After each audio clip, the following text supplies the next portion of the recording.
નમસ્કાર મિત્રો, શું તમે ક્યારે વિચાર્યું છે કે તમારા ઘરમાં અમુક એવી ઔષધિઓ પડેલી છે કે જે જોઈને તમે ચોંકી જશો? હા મિત્રો, આ કોઈ કાલ્પનિક વસ્તુ નથી. આ એક કડવી સચ્ચાઈ છે.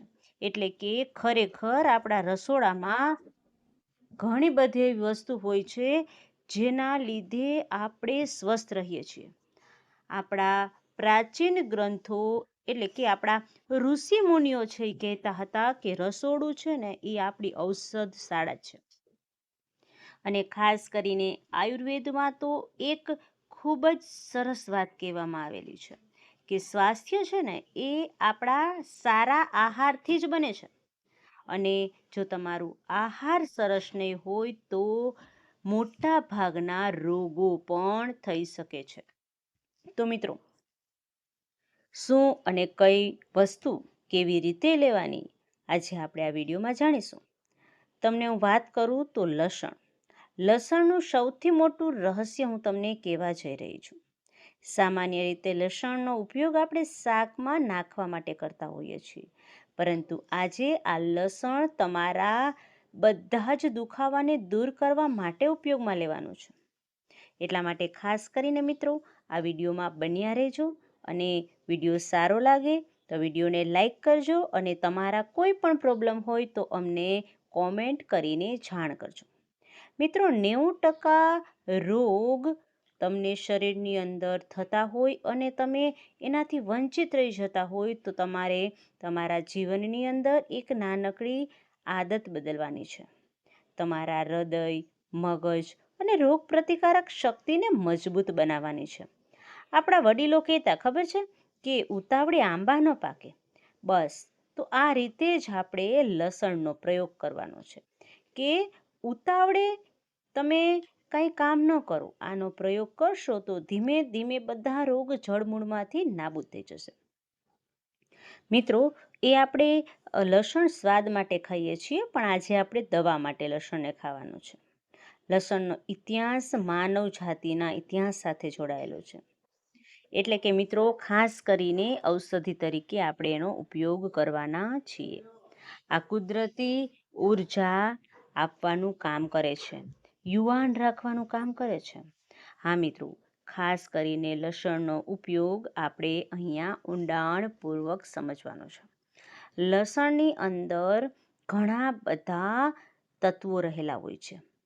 લસણ એક ગંધક તરીકે પણ ઓળખાય છે.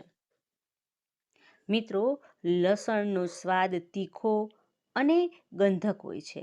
આજે આપણે દુનિયાની એવી શક્તિશાળી એન્ટીબાયોટિક એટલે કે લસણ છે એનો વાત કરવાના છીએ, જે શરીરમાં જઈને ખરાબ બેક્ટેરિયા હોય, પેટની અંદર કોઈ જીવાત હોય તો એ બધાને નાશ કરવાનું પણ કામ કરે છે. અને મિત્રો, આ નિયમ જો તમે સાંભળી લીધો તો તમને જીવનની અંદર ક્યારેય પણ રોગ નહીં થાય. લસણને જ્યાં સુધી કાપતા કે કચડતા નથી ત્યાં સુધી એમાં એલિસિન સક્રિય હોય છે. એટલે કે જ્યારે લસણ કપાય છે ત્યારે શું થાય છે તો કે હવાના સંપર્કમાં આવે છે અને એની અંદર એક રાસાયણિક પ્રક્રિયા થાય છે અને એલિસિનને જન્મ આપે છે. તો મિત્રો, આપણે હર વખતે શાકભાજીમાં આ બધું નાખતા હોઈએ છીએ. એલિસિનને એટલે કે લસણના મુખ્ય ઔષધિ તરીકે આપણે એને નષ્ટ કરી નાખતા હોઈએ છીએ, એટલે કે થોડુંક એને ગરમ કરતા હોઈએ છીએ, જેમાંથી આપણને સ્વાદ મળે. તો મિત્રો, આ હતી લસણના ગુણધર્મની વાત.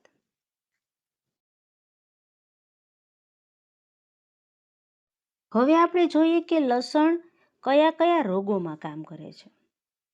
મિત્રો, સૌથી પહેલું કામ કરે છે બ્લડ પ્રેશર હોય છે એને નિયંત્રિત કરવાનું. શરીરમાં નાઇટ્રિક ઓક્સાઇડનું ઉત્પાદન વધી જાય છે, એટલે કે કુદરતી ગેસ છે એ આપણું શરીર પોતે બનાવે છે. અને એનું મુખ્ય કામ શું હોય છે તો કે લોહીની નળીઓ હોય એને આરામ આપવાનું કામ હોય છે.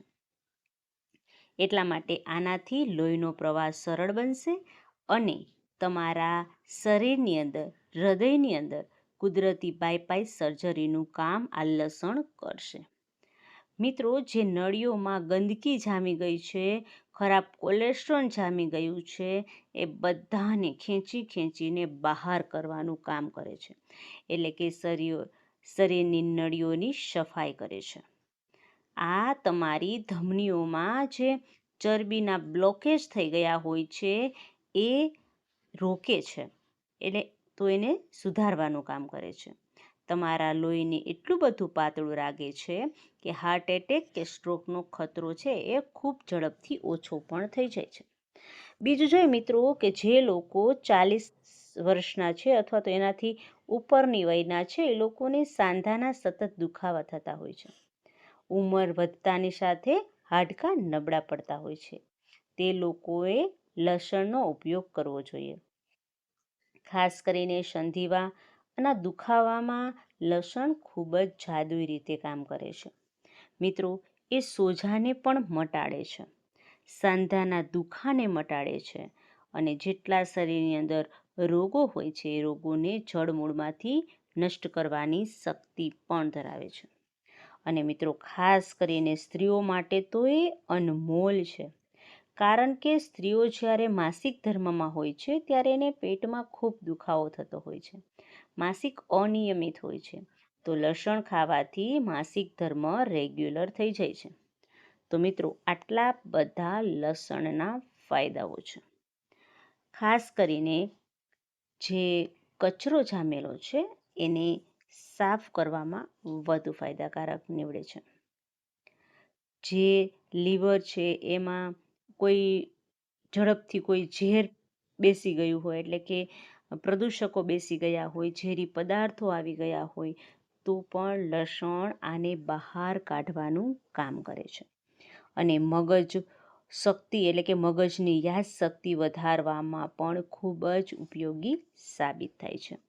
લસણમાં હાજર જે એન્ટીઓક્સિડન્ટ છે એ તમારા મગજના નાજુક કોષો છે એને ફ્રી રિલેક્સ કરવાનું કામ કરે છે. મિત્રો, આપણા વૃદ્ધ અને બીમાર વડીલો જે છે એના માટે છે એ અમુક વસ્તુઓ ખતરનાક હોય છે. તો જો એ આનું સેવન કરશે તો મગજમાં લોહીનો પ્રવાહ સુપરફાસ્ટ બનશે, એની મેમરી, એની યાદશક્તિ વધશે.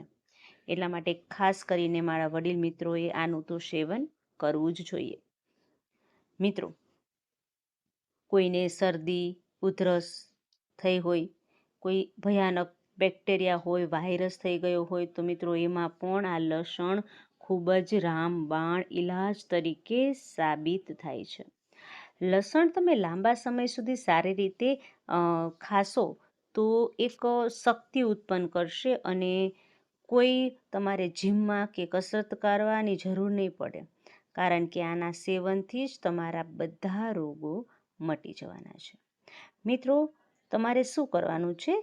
સવારે ઉઠી અને 1-2 કળી લસણ લઈ લેવાની છે, એને બરાબર ખાંડી નાખવાની છે અથવા તો ઝીણી કાપી નાખવાની છે. પછી તમારે 10 મિનિટ તેને ખુલ્લી રાખી દેવાની છે, એટલે કે કોઈ પ્લેટમાં તેને ખુલ્લી મૂકી દેવાની છે. હા મિત્રો, ફક્ત 5 થી 10 મિનિટ આ રીતે એને ખુલ્લી રાખવાની છે અને 10 મિનિટ પછી હુંફાળા પાણી સાથે અથવા તો 1 ચમચી મધ હોય એની સાથે તમારે એને ખાઈ લેવાની છે, એટલે કે ગળી જવાની છે. સવારે કાચું લસણ ખાશો તો તમારા શરીરની અંદર થોડીક બળતરા થશે, પણ ગભરાવાની કંઈ જરૂર નથી. 5 થી 10 મિનિટમાં જ તમને રાહત મળી જશે. મિત્રો, ધ્યાન રાખજો કે લસણ તમે શાક કે દાળમાં નાખો છો તો તમે પહેલાં જ નાખી દો છો. એવું નહીં કરવાનું. શાક ગેસ ઉપરથી ઉતરી જાય ને પછી તમારે લસણ ઉપરથી નાખવાનું. તેનાથી શું થશે મિત્રો? એના ગુણધર્મ જળવાઈ રહેશે અને તમને શરીરમાં ખૂબ જ ફાયદો કરશે. તો મિત્રો, આ લસણ સુપર એન્ટીબાયોટિક અને સુરક્ષા કવચ તરીકે આપણા શરીરમાં કામ કરે છે. એટલે મિત્રો, ખાસ કરીને બહુ ઉતાવળ ન કરવી, કારણ કે લસણ ખાતા પહેલાં અમુક બાબતો ધ્યાનમાં રાખવાની છે. જો તમે કોઈ લોહી પાતળું કરવાની દવા પીતા હો અથવા તો તમારે શું કરવાનું છે, કાચું લસણ ખાવ છો એની પહેલાં ડૉક્ટરની સલાહ લેવાની છે, કારણ કે એનાથી તમારું લોહીનો પ્રવાહ થોડોક વધી શકે છે. બીજી તમારે એ સાવધાની રાખવાની છે કે દિવસમાં 2 કળી ખાવાની છે. 2 કળીથી વધારે તમારે લસણ ખાવાનું નથી, કારણ કે એ વધારે ગરમ હોય છે અને બળતરા કે એસિડિટી પણ પેદા કરી શકે છે. એટલે મેં તમને જે ટાર્ગેટ કીધું છે કે 2 કળી એટલે 2 કળી જ તમારે ખાવાની છે, વધુ તમારે લસણ ખાવાનું નથી. મિત્રો, જો તમને બીજી કોઈ પણ સમસ્યા સતાવતી હોય, એટલે કે કોઈ ગંભીર બીમારી હોય, તો તમે તમારી ડૉક્ટરની સલાહ મુજબ જ તમે લસણ ખાઈ શકો છો. એમાં કોઈ જ તકલીફ નથી. બસ માત્ર તમારે લસણને ખાંડી અને ગરમ પાણી અથવા તો મધ સાથે પીવાનું છે. એટલે મિત્રો, 100% તમારા શરીરની અંદર જે કાંઈ દુખાવા, નળી બ્લોકેજ, ગેસ, એસિડિટી, પાચનની સમસ્યા, જે કાંઈ પ્રોબ્લેમ છે બધી જ સોલ્વ થઈ જશે મિત્રો. ખરેખર આ 100% પ્રયોગ પુરવાર થાય છે. અમારા ઘણા બધા મિત્રોએ આ પ્રયોગ કરેલા છે અને એને ફાયદો પણ થયેલો છે. તો મિત્રો, આ હતો લસણનો પ્રયોગ. જો તમને પસંદ આવ્યો હોય તો વિડીયોને લાઇક કરજો, ચેનલને સબસ્ક્રાઈબ કરજો અને હા, ખાસ કરી અને કોમેન્ટમાં જણાવજો તમારા અભિપ્રાયો. ચાલો મિત્રો, ફરી મળીશું નવા વિડીયો, નવા ટોપિક સાથે. ત્યાં સુધી બધાને મારા જય શ્રી કૃષ્ણ અને હર હર મહાદેવ.